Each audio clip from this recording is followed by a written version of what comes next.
Tonight we speak with Los Angeles-based celebrity psychic, medium, astrologer, Sloan Bella.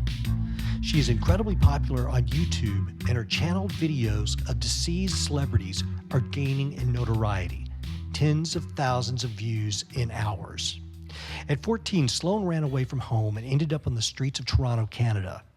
A homeless teen who turned to stripping, which she did for 10 years. During that time, she made a name for herself also as a reader to the young women around her and to the kids on the streets. Today, Sloan is a published author, a TV celebrity, a mother of 2 grown boys, and works with homeless shelters for sexually exploited children, gay teens, and transgender youth. In our interview, Sloan talks about how difficult it is to be a psychic because she feels the issues confronting her clients, and it can be overwhelming at times. So she hikes daily to clear her mind. She also discusses reading for celebrities and how they want to know about the same things that non-famous people do. Later in the episode, I ask Sloan to give her opinions on Jeffrey Epstein, our recent major earthquakes, and what she thinks happened to Malaysia Airlines 370. It's a fascinating look into the life and work of a Hollywood psychic. In full disclosure to the audience, I have a little bit of experience with psychics and mediums and channelers and astrologers, and I've always had a deep interest. I met Sloan recently, and you have a really interesting story. In some respects, you are like a quintessential LA story. You are a person, you were adopted, correct? Yeah, yes, I was. And you left home pretty early. 14, correct. You were a stripper for a bit. 10 years, correct. 10 years, that's a pretty good run. That's a career, yes, exactly. And now you live in Los Angeles, and you are a psychic to a lot of celebrities and people of note and regular people as well. Yes, exactly. My work consists of whoever actually calls and wants the reading. I'm not picky about who call. I don't care who you are when you call. I don't care if you're a celebrity or who you are. I just tend to read people as they need the reading. So I happen upon celebrities because we live in the celebrity country of Los Angeles, but they're not my preference or not preference, if that makes sense. It's just they breed here, so they show up here. Understood. Well, let me ask you this, because there's a lot of different ways that psychics can get their information. Are you clairaudient? How do you get? I have all the clairs, but I would say mostly I was clairaudient from birth. So I hear things, and I'm claircognizant, so I know things. Not much. I mean, if you ask my kids, I know nothing. But as far as psychic goes, I use that. I'm very empathic to the point of ridiculousness. I cannot be around people. If they have a headache, I get a headache. If they're drunk, I'm drunk. And I'm not drinking. If they're, whatever they are, it's a big problem for me because I feel them. So I can't really go out in public too much. I get really bad. I end up, asleep a lot. I have all of the clairs. I have clairvoyance. It depends, though. Understand, it really depends on how the spirit is coming through, how the information is coming through. It's not really me. It's them showing to me the way that my body can pick it up. It's not actually the other way around. So if a spirit needs me to be able to hear them, they'll talk. If they need me to be able to see them, they'll show me. If they need me to know something, they'll put the thought in my head. So it's up to them, not really me. It's how my body harnesses their energy. So are you saying that, because you're very popular on YouTube, you have dozens and dozens of highly viewed videos where you're talking to various famous people. So right. I guess my question is, are you saying that you can't reach out to them, they have to reach out to you, and then you are the receptor?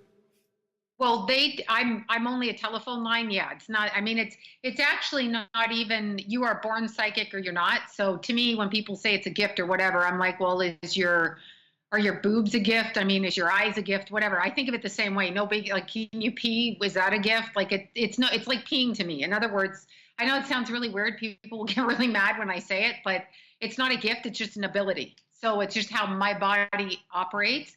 But the celebrity people on the other side, usually what happens, since they know I'm doing the YouTube channel, that sounds really weird. Like they're all on the other side going, she's got a talk show we can come to. That's a joke. But they tend to put their music or their thoughts or their mindset. So I get a feel for who I should be picking up on. And then I start to focus on that person. But what I meant by the other comment is the people, the dead people or anybody, they come to me in the way that they want to. Like I can ask to talk to somebody's grandfather, mother, whatever. However, the spirit energy will communicate with me however they can get through to me. So my body goes through all of the different clairvoyant, clairsentient, clairaudient, empathy, empathic, whatever, whichever capacity. That's what it does. It does it for the people. So some days I'm reading all clairaudient. Other days I'm feeling everything. Other days I'm seeing things or hearing and seeing. It depends on the people that come in. So it could be like a week and a half of everybody doing the same thing and other people not. It just depends on the dead people. But no, I don't have to, they don't actually have to contact me. I can try to contact them. They don't have to come through. That's the thing. Somebody can sit down with me. And like, if I'm dead and my kids are wanting to talk to me, like I care. I mean, come on, like after I've been on earth and they're all adults, I'm like, yeah, I don't know that I want to come through and come back. So it's up to the dead person or the spirit energy, whether they even choose to come through. It's up to them. I can't make them. I understand that. And in my own life, I've had people pass away that I wish, they would have come through or contacted me in some way, and they just never have. That's okay. It means they went right on through into a different dimension. They know that you're okay with it. Okay. Usually they're going to come to you if you have some like crazy issue, or if their death caused you tremendous pain. They don't come through when there's tremendous pain. I mean, where you're going to pick it up. Like if you had the death of, a spouse or a child or whatever, if you were so upset at the time of that child or spouse's passing, you might not pick that up because your body can't even go there because you're so distraught with whatever happened. So the soul can't always get through because of the way our energy is. And other times they just go on and they're learning. So it's a split second for them and they'll see you when you cross over. That's what I think. That's what I think. All right. Well, they'll see you later. Right. Because I've always been interested in psychic phenomena. I've worked with psychics and mediums. I have a very keen interest in astrology. I noticed when you came up on Skype, you already had tarot cards in your hand. So, I was asking another question for no reason, a separate question in my head with somebody else in my head. I tend to multitask. So you're multitasking on my show, Sloan? Yeah, I multitask everywhere. I can never sit still. So I understand. It's very hard for me. I'm ADD, very, very ADD. Which deck do you use? Which deck do you use? Well, I use every deck. I don't use a deck to read normally, but this is the herbal deck. Can you see it? Yes, I can. I'm looking right there, right? Like I'm probably looking off over here. No, you're looking in the right place. Okay, yeah, this is the herbal deck. Anyway, it's got the herbs on it because I do a lot of stuff with herbs and make a lot of products with herbs. So I tend to like to use herbs because I know what they mean. When I pull a card and it's got an herb on it, then I'm like, oh. So I'm a little bit of a medical intuitive, but I don't have to use the cards. I just happen to get a new deck of herbal cards. And so I'm out here. I was actually asking a question for a friend of mine that I'll talk to later on today. She said, throw some cards. So I'm like, okay. So I was just doing it when you were Skype pulling up. I was like, oh, let me see what this says. So I tend to do that. Well, that makes a good segue for me because herbal to nature, one of the things that I watch you on Instagram and YouTube do a lot.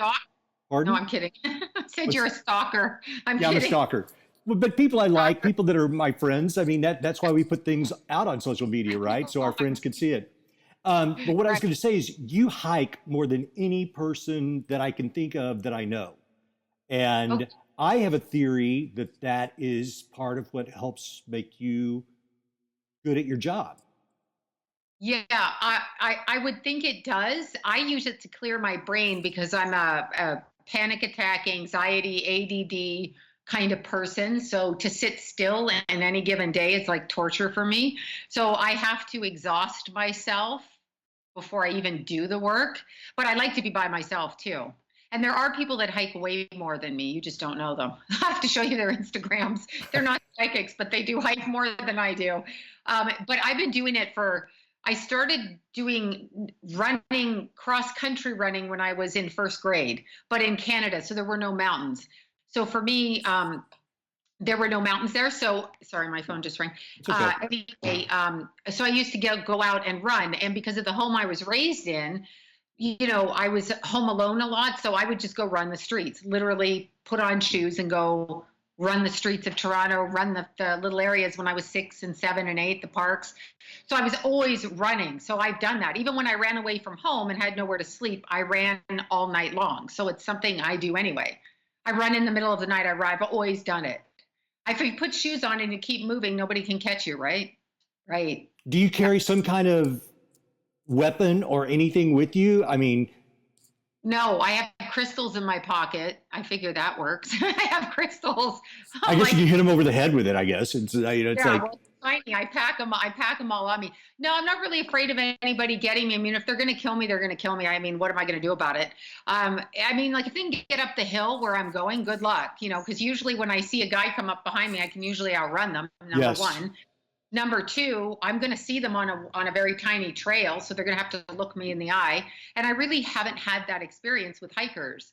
And I mean, your watchers should actually I met two little kids, not little kids, there's 20-something kids this morning when I was hiking, but they're getting ready to do Cactus to Clouds, which is underneath the Palm Springs tram. So you don't take the tram up, you climb under the tram on those pointed rocks and then to the tram and then above the tram. So that takes me probably 8.5 hours to do that in one swoop up. Okay. So it's 5.5 hours to the tram, but I learned to do that in the pitch black, in the dark myself. Like I read about it. I put a headlamp on and I drove to Palm Springs at like 12:30 in the morning, got there around 2, parked my car where it said to, and just headed up the side of that hill. And I've been doing that one for like 3 years now. So I met all of my friends on that hill in the pitch black dark. So I figure spirit's protecting me because, I mean, I just think it's protecting me. But I tend to like to run. If I have any kind of stress, I run. And I really have to do, and when I say run, I mean hike uphill really fast and run around. But it works for me because then when I read, I can clear people's energy. If I miss one day of reading, I get depressed. I mean, running, I get depressed. If I miss 2 days, I'm probably verging on thinking of how to kill myself. By the third day, if you're a client and you call me, I'm probably going to tell you something really horrid just to get rid of you. So hiking is your drug of choice. Oh yeah, it grounds me so that I don't have to. Yeah, because the stress level's so high when you read people. I find it very stressful. Not physically, it's not. They're not doing anything to me, but I find it very stressful because you're responsible for saying things to people that have all kinds of emotional reactions. We actually work harder than shrinks, actually, because shrinks just prescribe pills. I got to sit and listen to it for an hour and whatever and try to guide them in one way when their human brain is going this way, but their soul brain's going that way. And it gets very messed up. And then there's all the paranormal things that happen, like people calling with twin flames. And, I love that guy across the street, but I've never met him and my heart hurts. And I'm like, oh my God, I don't know what to say to you, but let's see, that kind of thing. Well, I find it very stressful. Well, let me ask you 2 questions because this is kind of a pun. You did read my mind because I was going to ask you about the psychiatrist, psychologist, therapist aspect of it, because having been around psychics in a professional side a while ago, do you think that your time when you're talking to these people and helping these people is more psychic or therapeutic? Both. It's actually both. But what will happen is it's better than, well, I can't say it's better than therapy. It depends what kind of therapy and who your therapist is. But I would argue it is a type of therapy. Yeah, well, it is. It's different, but I mean, it's slightly different, similar, but different. But somebody may ask me, well, I had a client the other day, she feels like she was abused. So I pinpointed the age for her, which a shrink can't do because they're bound by the American Medical Journal, which gives you a list of criteria to follow in the DSM-4, et cetera, because I would have been a shrink. Well, I couldn't have stayed in school. I'm actually too hyper for that. But I mean, in theory, I wanted to be a shrink.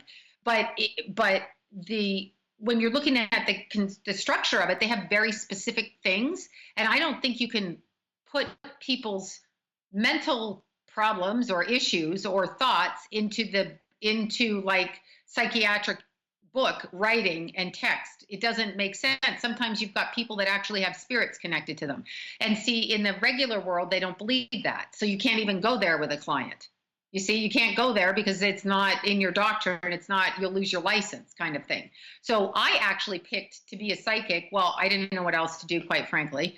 And I was an astrologer always, and I was always psychic. But these are things I did my whole life. So even when I was stripping, I was reading people in the change room. I was reading that. That's how I got out of taking my clothes off a lot, is because I would sit down and read them, and I would take the money instead of table dancing. I'd be like, "Yeah, I'm going to read you," and then they get interested in the conversation. Then I can get off scot-free, or I just have to take my top off or something, and it's all good. I know your audience is like, whatever. No. I think my audience probably wants to know as much about that as psychics. It was 100 years ago. It was. Oh my God. It was almost 40 years ago. It was literally 40 years ago when I started. But that was in Canada, correct? Yeah, Canada. Okay. But I worked here too. So I worked all over. I worked in 3 countries, and because they kind of pimp you out. I didn't have a pimp. That was not me, I'm sorry, a manager. I call all managers pimps. Yeah. I didn't have that, but I literally, I went from place to place. So if I would hear of a good place, I would, show up there.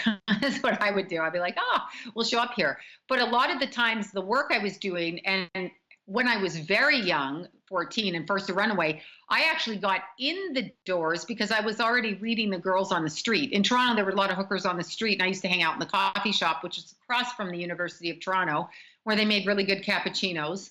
I still like coffee. I shouldn't have been having coffee because it was way too hyper. But the girls would ask me, is it safe to go out tonight? I want to leave this guy and go date this guy and have this guy be my boyfriend. What they meant was pimps and things. I'm talking about the hookers on the streets and the gamblers. And so I got a reputation just as a little kid, and you could give me a pack of cigarettes back then and I would read, that kind of thing. So I did all of that. And I also worked very closely with other runaway kids. In a sense, if they went out, most of them are in the sex industry. That's where you're going when you run away. You're not going anywhere else, okay? Like, corporate America is not hiring you. So you're going to end up in the sex industry. So I worked with a lot of male prostitutes, young kids on the street about how they would be safe and where they should work and which corner and stuff like I had a lot of clientele like that, and not always paying. I mean, they would just come by, give me 2 cigarettes, and I would, whatever, come by. Usually sitting out on the street corner, literally on a porch, because they have the brownstones there. But I mean, sitting out in the street corner, reading and that kind of thing. And then I would go into the clubs and read the girls. So for me, even when I was working there, I was always asked to read. So I could never get away from it. Like, I could do any job. I could be a barista, and they're going to ask me to read. They're going to find out, and I'm going to have to read. Right. Somebody. Well, that brings us to LA in the last 20 years. Your work with sex workers back then informs some of the work that you've done for the community in the recent decades. Right. You worked with a shelter in Orange County or here in Hollywood, or? All of the above. The Orange County one is actually here. Well, it's here in the Valley, Freehab. It's by the same owner, Lori Burns, the Teen Project. I worked with her. I worked with Children of Night in the Valley. The difference is Children of the Night was 18 and younger, and it was transitory. So the kids would come in for a day or two, sleep in a bed, but they were all sex workers under the age of 18. I think the youngest I worked with was 12. Seriously, she used to suck her thumb at night in the TV room and then go to bed and get up and go out and pimp herself out. And she was 12, and people were paying for her. So, that kind of mindset, it was horrifying, but it's true. Is very true, actually, more true than you think. And so my job, because Lois, she hired me, it would be exactly 28 years ago, I think. I was pregnant with my son, so it's right around there, 27 or 28. I was somewhere in the pregnancy. Anyway, she hired me to be a liaison between the kids and the regular world, and with the astrology charts. So once I was able to work with the transgender kids, a lot of the boys were transgender, but see, at that point, it's because they're out sleeping with men. So of course they're going to dress like women. It's like a weird thing. Like, I think in their heads, it was something that they did to counterbalance not being gay. And they may not have been gay. They may have just been doing what they needed to do from childhood. Okay. So, because a lot of them had fathers, stepfathers, that kind of thing, that were abusing them. But I used to take their charts, and we used to go over their chart. This is what the soul is here to do. So I was able to work with them on a soul level to teach them not to stay stuck in the energy, because that's something I don't stay stuck with. I mean, this day when you go on Instagram and you look at everybody, they're all strippers, okay? Like they're all naked and they're all strippers. So to carry shame about any kind of sex work when you have shows like The Bachelor or whatever, Bachelorette, is ridiculous because that's what they're doing on TV. I don't even want to hear it. I mean, they have cameras and Big Brother all night and they're all screwing each other. So what is that? But my goal was to teach them not to carry it with them. So I worked with these kids. And I always work with kids to teach them. I don't care if you were shooting up drugs. I don't care what you were doing. Do not let people keep you stuck in that pattern. Do not let it. So that was what I worked with them. That was my focus. You know, not whether they be a banker or, you know, get married or whatever. Literally stand up and do not let people shame you. So I was working with the soul because they experienced it. It's probably in their chart and it's probably what their soul needed to experience. We don't like to hear that, but that's what I'm going to say.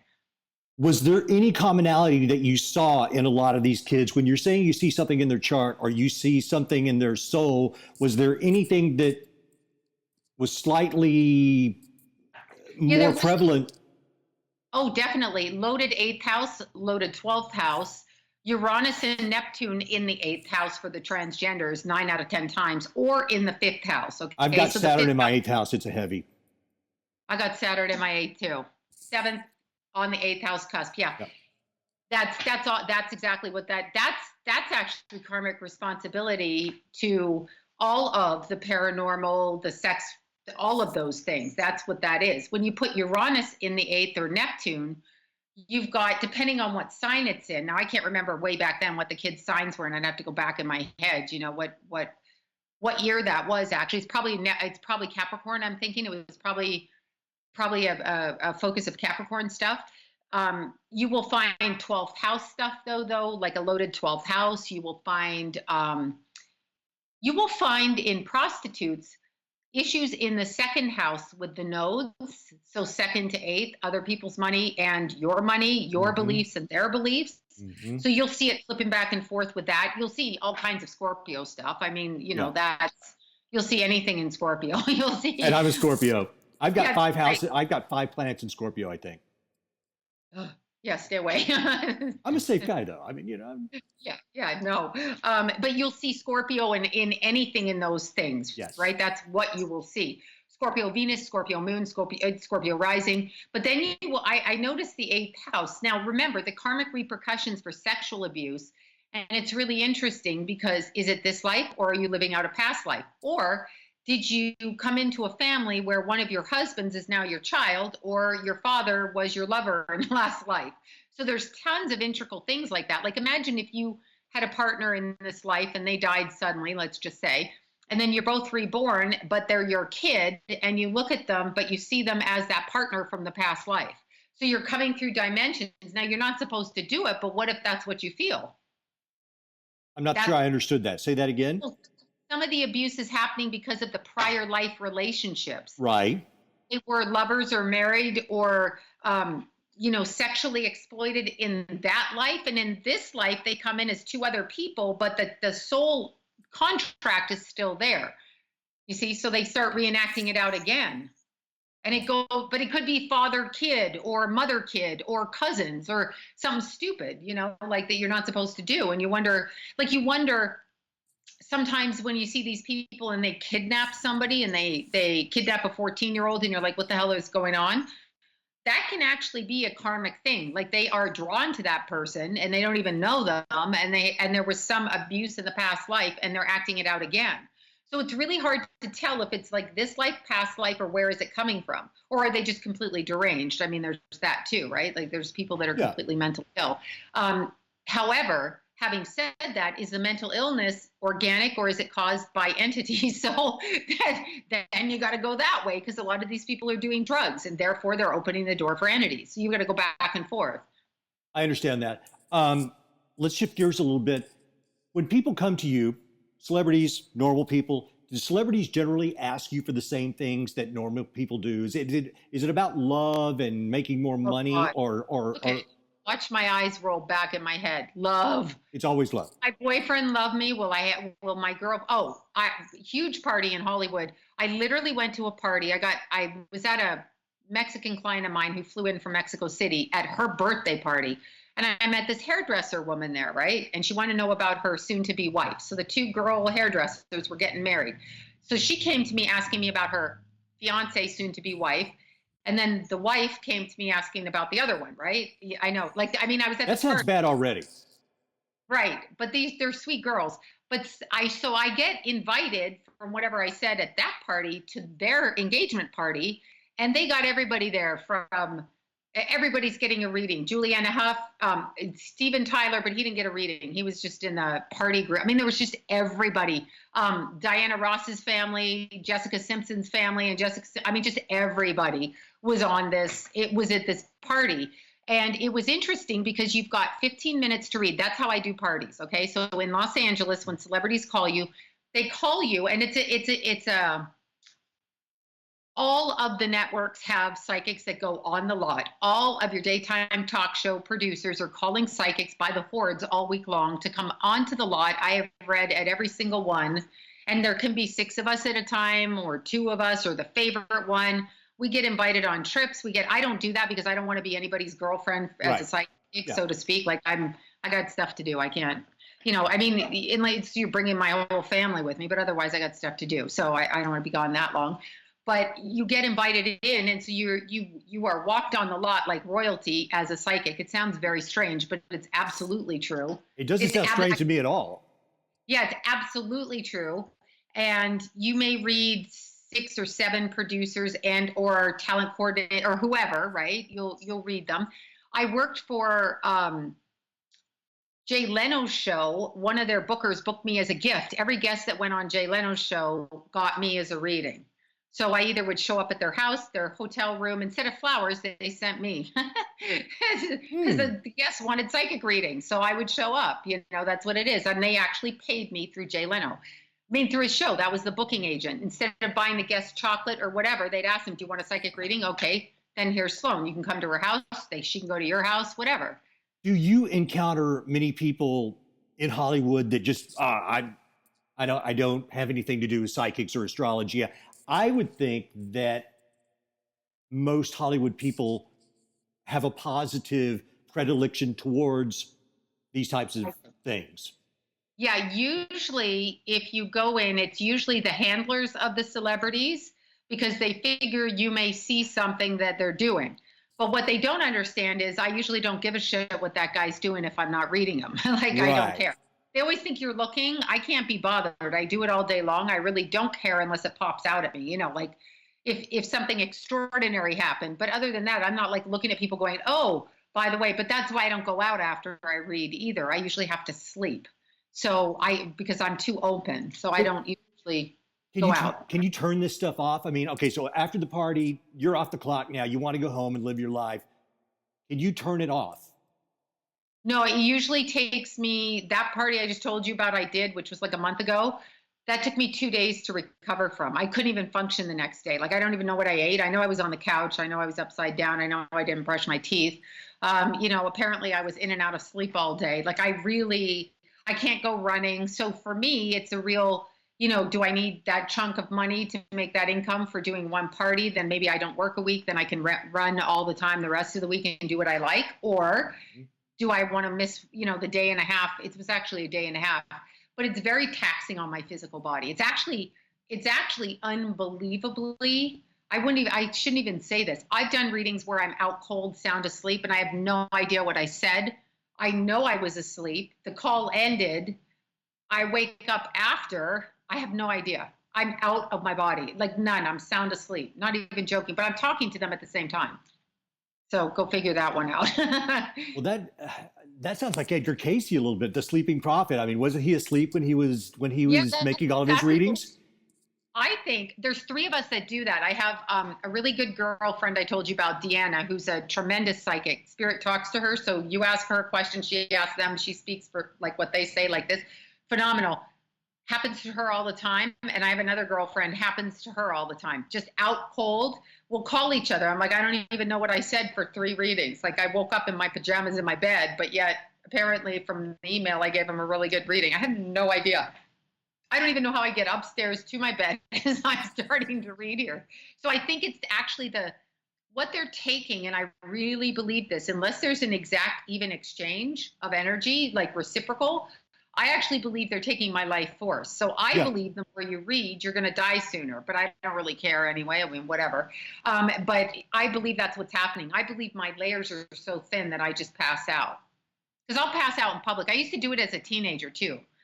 I thought I was narcoleptic. I'd get in a room around people's energy and I'd shut right down. I'd be out of my body talking to the dead, and people would say I was sleeping on the, staircase. I'd come back into my body and then just be, I'd pass out, literally. Well, just so the audience knows, and I know this from talking with you, I mean, you don't do drugs, you don't drink, you don't Oh, smoke, no. you do no drugs whatsoever I'm sorry, I forever. popped a bunch of pills and smoked a doobie and then passed out. Yeah, no, I don't take No. any. I don't And take any. you really never have, right? No, I I mean, did a little bit when I was up till maybe 20, but not, I mean, I'm in my 50s, so no, I don't drink wine, I don't do anything. So when I say I pass out, it's like I'm talking to you and I'm out cold. Yet I'm speaking to you, but my eyes are closed and apparently I'm snoring over in the corner. I So understand. it's funny. No, I mean, I'm literally sleeping. Like my kids think my job sometimes is sleeping. They make fun of me. Like, oh, you just lie down and sleep all day. Well, I mean, I think it would take a huge psychic toll because you're hearing and seeing and feeling people's issues. And I mean, that's hard enough just when with the people that you know within your social circle and they want to bend your ear about this, that, or the other thing. If you did it as a career, I would think it would be quite taxing. Yeah, it is. I just don't know what else to do. I keep trying to get out of it, but Well, I mean, you care about people, and you, I think, on a soul level, are well, it's a know that karmic. you're serving people. Yeah, it is a karmic thing, but don't think I don't try to get out of it. There are times I quit and I'm like, I'm going to go work in a restaurant. My kids laugh. They're like, good luck with that. Because I'll be reading the people in the restaurant. They find out you're psychic. They find out somehow, they recognize you. They find out you can't do a regular job. Right. So yeah, you can't. I mean, you can, but they know what you do. So you'll be doing that anyway. So. Well, Sloan, I cannot have a psychic on Black Box and not ask a couple of questions. Oh, wow. Really? Are you pulling that bullshit? Okay, go for it. I'm pulling that bullshit, but Yeah. you may enjoy these because I mean these aren't about me. Yeah. So last night, I got a text from you and I started seeing it on social media and the news. Do you think Jeffrey Epstein lives to see jail? Wait, do I think Jeffrey Epstein lives to go to jail? Yes. No. Well, I mean, he's in jail right now. No, So I yes, mean, but I mean sentencing for like. no. The fact that what the article you sent me, that was actually a distraction.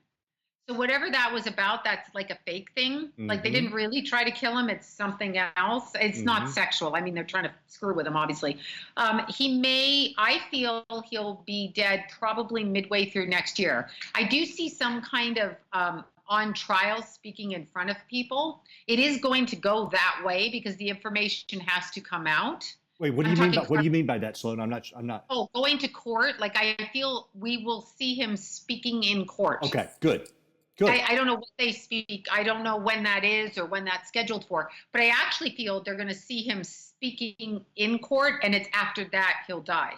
So they're not going to let him live, but it has to be spoken because it's so perverse and so evil that it's actually coming out. 2020 is a really messed up year. Like, get ready to put your helmet on. It is beyond messed up. Like October, November, December, astrologically, you wait for it to blow up. Everything we know. That's the time of the election.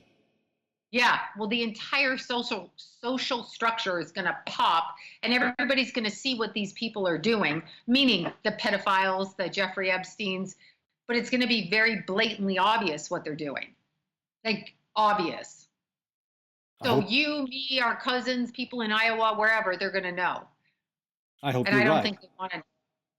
Huh? I mean, I hope you're right. And you're right. It's one of those things where we don't even want to know on one level, but we have to know so that we can address it and hopefully move forward.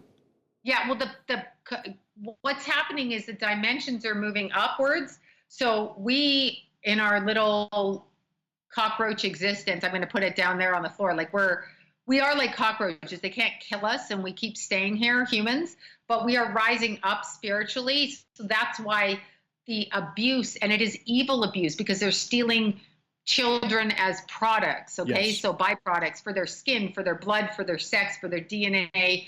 They're using them as a commodity, and that's not okay spiritually. So that's what's being uncovered. So it will be uncovered. I mean, I don't know to the full extent, but it'll be pretty bad. It'll be like 72% uncovered. So there'll be people like flipping out, going, I can't believe, whoever just did this. We'll just say the Queen of England. We'll just put her out there. We'll just put Queen Elizabeth in her crappy hat and that stupid ass purse. Okay, anyway, sorry, I have to say it. No, I'm Canadian, I can say it. You're Canadian, that's right, you can say it. So I've got another question for you. We live in LA, so we are constantly living with the possibility of a huge earthquake. Did you think there was anything strange with those two earthquakes at July 4th and was it 4th and 5th? Yeah, they were concocted. Yes. So talk about that. Talk about that. I talk about it. Give me the lowdown. Well, I actually had to look up where it was. I knew it was China by Lake. What? China Lake. China Lake, yeah, but it's right that naval base. And apparently, I don't know, but apparently that's where they've been filtering kids in for years, okay, that's part of the problem. They've been filtering kids in for government officials to do the mind control with them. Seriously, that's what they say. And there's also the chemtrails that they say they were doing. But what was happening at China Lake, what I felt was happening, because I couldn't feel the earthquake in the air outside. I can usually feel it on my skin. Like I really can. I can tell people, I can feel the ground rumbling. And I did feel a couple of rumbles last week. So keep that in mind. But I can feel the ground move. I could even feel that one in Singapore a couple of years ago with the tsunami, wherever that was. I felt 2006, I believe, and then there was the one that struck Japan after that and knocked out Fukushima. I was on actually another radio show. I was on a sports radio show and I felt my bed move and I said, oh my God, somebody actually called up and mentioned wherever that was, Singapore or Taiwan or Thailand or wherever the heck it was. And I said something like, there's going to be a massive earthquake, but I actually said it and it happened the next day, like by accident, because I felt my bed move. It did put my mind right into that, put my mind right in there. But the China Lake thing's interesting because I actually feel what they were doing there, honestly, was kind of gridding around the earth. It's part of a grid. Mm-hmm. Yeah. And so they're trying to take our energy as people, or cockroaches. The cockroaches we are, they want to harness our little energy because we're all so hyper. And I don't know who I'm talking about, whether it's government officials or aliens or what, I don't know. But I felt like they were trying to harness the energy. So I felt like this was a deliberate distraction. Some people say it's good. Some people say it's bad, but I know that. How would it be good? Well, it could have been a distraction to get rid of the chemtrails. So I have heard that theory. Okay. Because I feel like they were getting ready to gas us. That's actually what I feel. Do you not notice they're slowing our energy down? Well, it's interesting that you say that. I mean, I've certainly heard that idea out there, and there are, between the items that we carry on us every day that keep us preoccupied, the work that we do, the fact that we are, to quote Father John Misty, entertained to death, which is why I think you're a good psychic, because you get out of this and you go hike and you get away from all of these things I'm talking about. Yeah. But my point is, so are we slowing down or are we bogged down? Or is it all of the above? It's all of the above. It's all of the above. Do you mind if I grab some water? Of course. Take your time. Yes. Yeah. But yeah, I actually think that they're slowing us down intentionally because they want to shut us down because of the spiritual elevation they don't want us to see. So I'm quite sure they're doing that. Well, you know this because you've pitched TV shows. I've pitched TV shows. When I walk in a room and I'm psychic, not now, but when I was younger, they'd be like, you don't look like a psychic. It's like, well, I'm sorry. What does that mean? Because I am one.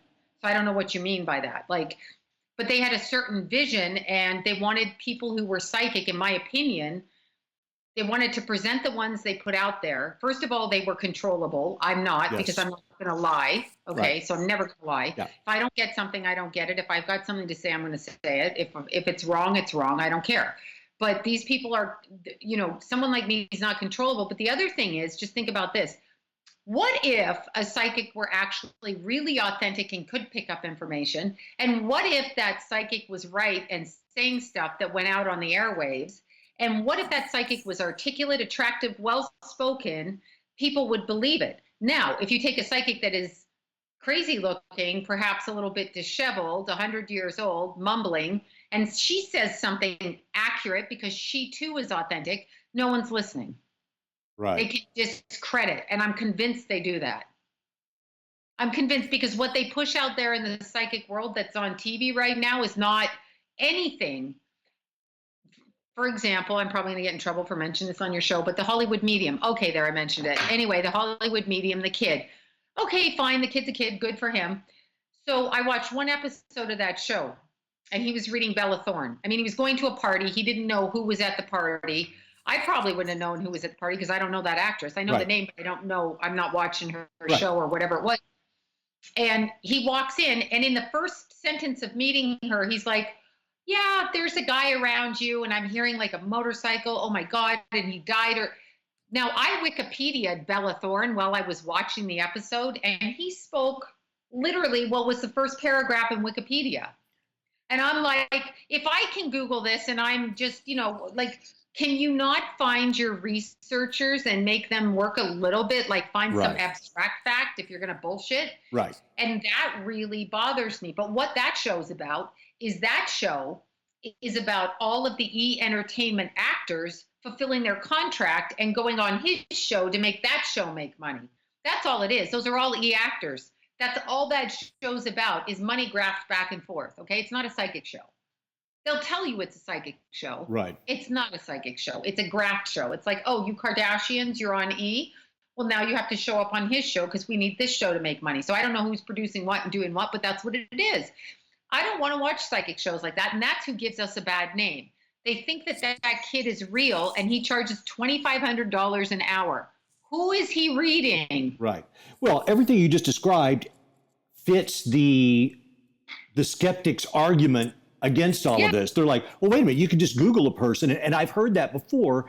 And I mean, it is absolutely correct. I haven't watched the show that you're describing, but I don't watch psychic shows. I don't really watch paranormal shows for the same reason that you're describing. Well, yeah, it's usually made by people who really don't know anything about it. So the people that they bring on to star in it or to be in it are people who will do what they say, whether that's authentic or not. But anyway, there was something else I wanted to ask you, and this is just because I'm curious about it. It's never been explained. And I know that you talked about Steve Fawcett and what happened to him. What do you think happened to Malaysia Flight 370? Oh my God, that's a good one. I have never given that thought, but off the top of my head right now, I think it was going the wrong direction. So the first thing I get, that sounds really weird because they were flying wherever they were going, right? Well, I think he did take them off course, and I think that was part of the odd aspect of it. I actually think the plane was wired to go the wrong way. I feel it was wired purposely or programmed or whatever they do with a plane. I'm not quite sure how that plane worked. But I definitely feel like if it was set out to go here, they made it go here. And I feel where the plane crashed, there was a purpose. So there was a latitude and longitude of it, and there was a point to it. So I would say it was a gesture, a gift to the ocean. I don't know what you want to call it. I'm saying a ritual on some level, but I'm saying the plane was actually structured to go the opposite way. So I don't think the pilot downed it. I think he couldn't undo the instrument panel. So I think when he was going west, he was going east. Well, I find that incredibly intriguing because, without getting too conspiratorial, I mean, planes can fly themselves. Right. There is, I mean, you don't have to have a pilot, so it could be controlled remotely and without getting too deep into other things. Clearly, I feel like the pilot was trying to get it to go one way, the way that he thought. Yeah. Like if you're going to New York from LA, you know where you're going, right? Like its coordinates are put in there. That's where you leave, like LAX, you go to New York, you know where it goes. I feel like the plane was actually programmed. That's the word you just asked right now. It's what I got. It was programmed to go the opposite, the other way. So the pilot, of course, it's going to crash because that's what it's going to do. Well, that is really interesting. Thank you for indulging me because there was just a couple of things I was like, I just want to ask you, not because I'm testing you. I mean, I like you and I Yeah. believe you, but I'm just part of a conversation and just, Do you know where the plane is right now? no, I do not. I do not. Yeah, I know. So our test wouldn't work because we don't have the plane. Right, but it's an interesting idea. So last of all, before I let you go, because I know you have other clients, um, is everybody psychic? Okay, I hate when people say that. Is everybody Really? playback? Yeah, I do. It drives me insane. No, not you saying it. I mean, I hate when I hear other psychics go, "You can do it too." Now, I'm Okay. not saying that. I'm not saying that, but Yeah. because I was trying to explain this to a Intuition. non-believer. Go ahead. You have you have intuition. Yes. Everybody has intuition and instinct, okay? So that's a survival thing. That's like when we were cavemen and women, we had to, know when these tigers were going to get us or, weirdos or whatever. Not everybody is psychic because they're not all open DNA wise to pick that up. You have to Hmm. be open to it. It is a DNA structural structure in the body.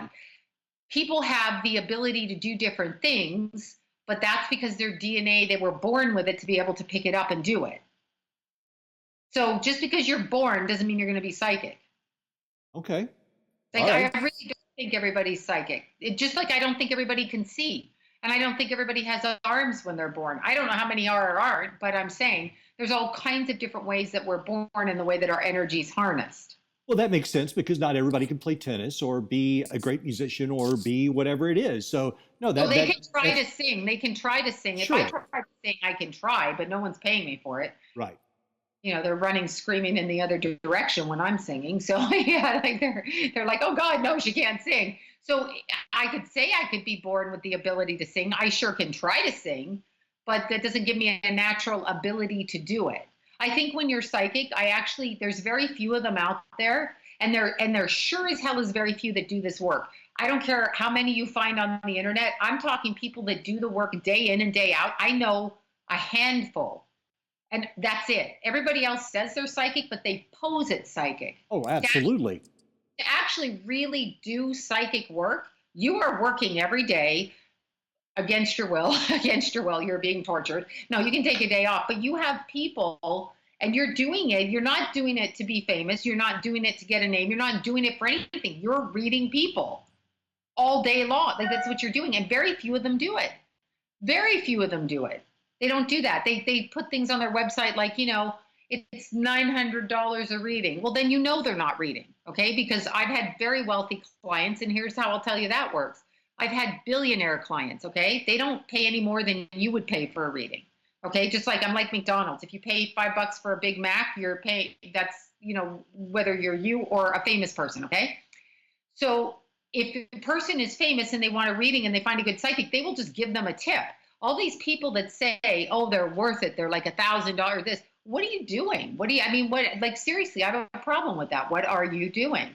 I'm not talking about group speaking events. I'm talking about one-on-one psychic I readings. understand. What are they doing? Who are they reading for? Because I get a lot of clients that, I mean, it's expensive, right? Like it's not like you're spending $20, but I get a lot of clients, they'll be like, I'll have to pay you next week, or I've had clients pay me in purses, clients pay me in cookies. I like cookies and purses. Those are my two favorite payments.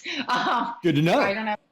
Yeah, I have a purse here. I have actually one client. I have like 30 purses from her. She's a purse designer. So I'm like, yeah, I'll take a blue one. I'll take a red one, whatever. Because they're going to barter with you. Not everybody has that kind of cash. I mean, it's like, it's whatever it is, but there's a reasonable price. I would say for your audience, if they were going to buy, this pisses me off when they charge a lot, anywhere like a shrink charges. So anywhere from $60 an hour if the psychic is a new psychic, say, right? Yep. To up to 400. And I think even at 400, you might be pushing it. I think so. I don't, yeah, you might be pushing it. There's a lot of them that say they charge this and that, but it's all the persona. If you get a real working psychic, you know them when you see them. You know them.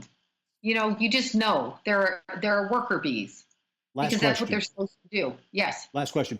When you need advice, where or whom do you go to? God, I pray to God every day. He's yet to answer. Okay. Just saying, just saying. I go to my friend Deanna, actually, my really good psychic friend Deanna, and I've known her 20 years, and that's who I will ask if I have a question, I mean, or I'll just ask people, my girlfriends, like, it's not a psychic question though. Like, should I do this? I mean, I'm having a normal conversation, but if I want a psychic question, I go to my friend Deanna. Yeah, that's what I do. Or I have some astrologer friends, my friend Anya, I'll go ask her, what do you think if I did this between this because of this aspect? But we'll talk astrology, right? Mm-hmm. So I'm thinking of launching a book at this time. I think it's good because of this, this, and this. Well, I think it's good, but not because of this. So we'll talk back and forth like that. But I try really not to, actually, because sometimes I think the psychic work is not a good thing because you want to know what's going on. And so who cares? What do you mean? Who cares well, you got to live in the moment. So right. if your yes. mind is cluttered with, I'm going to have a baby next Thursday, I'm just making that up, but whatever, I'm going to get pregnant, then you're focused on that. Well, what if the psychic's wrong? What if your soul wants something different? What if you choose a different direction? Yes. No, I get it. I think. You could force things to happen that weren't going to happen just because you believed that they should happen or should not happen, or someone told you they would happen. Yeah, exactly. And I try not to do that. For the most part, I don't care what's going to happen because nothing's ever happened. Like, I mean, whatever happens, happens, and whatever doesn't happen, happens. You know what I'm saying? Like, so a psychic can say this and it can happen, but it was already going to happen, kind of thing. So the only thing I will ask about is when my kids were teenagers, like if they're going to end up, in jail or something. Those were really my questions for my kids. Are we going to make it through 2020? Are we going to make it? Of course. Why? What do you think is going to happen? You're going to blow the world up? Yeah. I'm not going to do anything mean. I literally can't wait to watch people freak out. Like, for me, this is fun because I've been espousing this for years and I've been laughed at and mocked. So the really crooked side of me is like, haha, don't be crying to me when you find it out. Yeah, your buddy over there was a pedophile. That's right. I think it's funny. All They're right. going to understand who they voted for, whatever. They're going to see it all come out. I think it's hilarious. I hope you've enjoyed the show. If you like Black Box, please share it with your friends. Please go to our Facebook page, follow us there, and leave us some comments. My name is Michael Parker. This is Black Box. Good night.